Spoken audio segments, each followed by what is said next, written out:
Stock આપણી repeat design આવી ગયેલી છે। જે લોકો ગઈ ફેરી ઓર્ડરમાં બાકી હતા તે ફટાફટ સ્ક્રીનશોટ લઈ અને ડીએમ કરવા મળજો। જે તમને 1200, 1500, 1800 ની રેન્જમાં ગાઉન બહાર મળે એ તમને 800 રૂપિયાની રેન્જમાં જો ખાલી મળી જાય તો કેવું લાગે મારી બહેનો? તો જો હું તમને પીસ ઓપન કરીને બતાવું છું। સાઈઝની વાત કરું તો એમ, એલ, એક્સેલ અને ડબલ એક્સેલ સાઈઝ રહેવાની છે।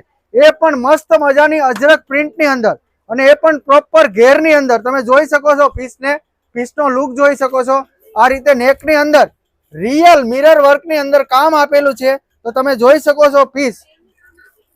જેમને પણ ઓનલાઈન બુકિંગ કરવાનું હોય તેમના ઓર્ડર હવે દિવાળી પછી નીકળશે। અત્યારે દિવાળીનું ઓર્ડરનું કામ બંધ છે। જેમને શોપ વિઝિટ કરવાની હોય તે ફટાફટ શોપ વિઝિટ કરજો અને જે કોઈ ઓર્ડરની અંદર બાકી રહી ગયા હોય તમારા ગ્રુપની અંદર એમને આ ફટાફટ રીલ શેર કરી દેજો। Thank you guys.